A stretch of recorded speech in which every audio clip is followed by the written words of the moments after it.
क्षेत्रफल याद करना है। आकृति के अंदर कितनी भुजाएं टोटल? 8 भुजा। 8 भुजा वाला कोई सूत्र लिखा है क्या?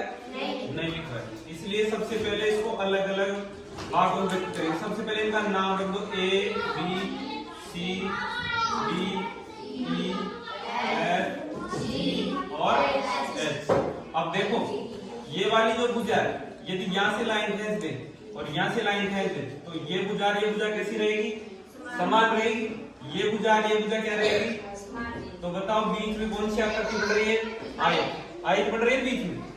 अब देखो ये भुजा और ये भुजा आपस में कैसी है? समानांतर भुजा। काटेगी क्या आगे बढ़ाएंगे इनको? नहीं काटेगी।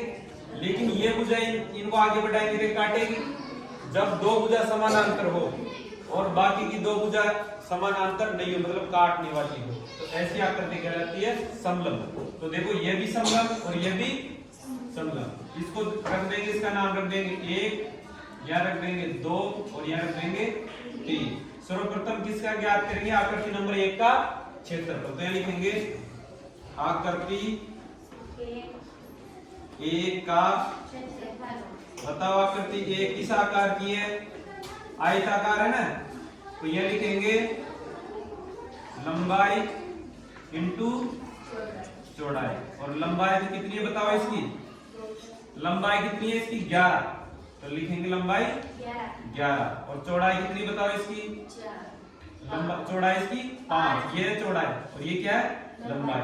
तो 11 इंटू 5। 11 इंटू 5 करेंगे, बताओ कितने आएंगे? 55। और वर्ग मीटर। मीटर में देखा तो मीटर। अब साथ में आकृति नंबर 2 का क्षेत्रफल।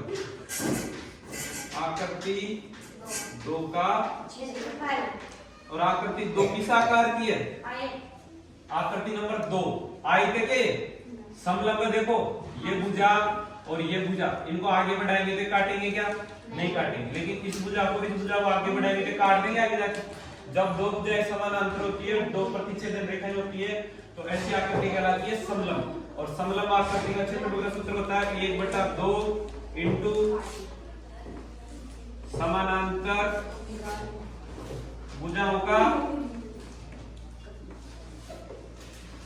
आवाज कर पीछे इंटू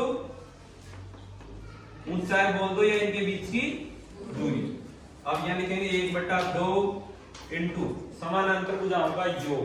अब देखो ये भुजा कैसी है? समानांतर। तो इसकी लंबाई कितनी दे रखी है? 11। और इसकी लंबाई कितनी है? 5। 5 मतलब प्रत्येक 5 की, ये भी 5 की, ये भी 5 की, ये भी 5 की, भुजा 5 की। तो ये भुजा कितने सेंटीमीटर की होगी? सेंटीमीटर नहीं मीटर। ये भी 5 मीटर की और ये कितने की? 11 की। तो समानांतर भुजाओं का योग करेंगे 11 प्लस 5। 11 प्लस 5 इंटू इनके बीच की दूरी। इनके बीच की दूरी कितनी दे रखी है? 4। तो लिखेंगे 4 बराबर 1/2 इंटू 11 और 5 कितने हो गए? 16। 16 इंटू 4। 2 नीचे भाग में भाग देंगे, कितनी बार कटेगा? 2 बार। 2 बार। और 16 को 2 से गुणा करेंगे, कितना आएगा? 32 वर्ग मीटर। ये केवल इस आकृति का क्षेत्रफल है।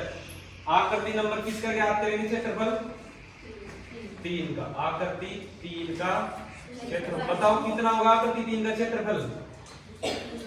आकृति 3 का क्षेत्रफल और आकृति 2 का क्षेत्रफल बिल्कुल बराबर है। देख लो भुजा भी कितनी है? 5 की। इसकी जो लंबाई है वो भी कितनी की है? 4। समानांतर भुजा बराबर 11 और 5। बीच की भुजा यह भी 4 की, यह भी कितने की? 4 की। तो आकृति 3 का क्षेत्रफल किसके बराबर है? आकृति 2 के। आकृति 2 का क्षेत्रफल के बराबर है। बराबर बताओ आकृति 2 का क्षेत्रफल कितना है? 32। तो 3 का कितना आएगा? 32 वर्ग मीटर। अब आपको क्या ज्ञात करना है? कुल क्षेत्रफल। तो कुल क्षेत्रफल ज्ञात करने के लिए क्या करेंगे? आकृति 1 का क्षेत्रफल, आकृति 2 का क्षेत्रफल और आकृति 3 का क्षेत्रफल। 3 के क्षेत्रफल क्या कर देंगे? जोड़ दें। आकृति 1 का क्षेत्रफल कितना आया? 55। दूसरी का कितना आया? तीसरी का कितना आया? जोड़ो 2 2 4, 4 5 9, 3 और 3 6, 6 और 5 11 वर्ग ये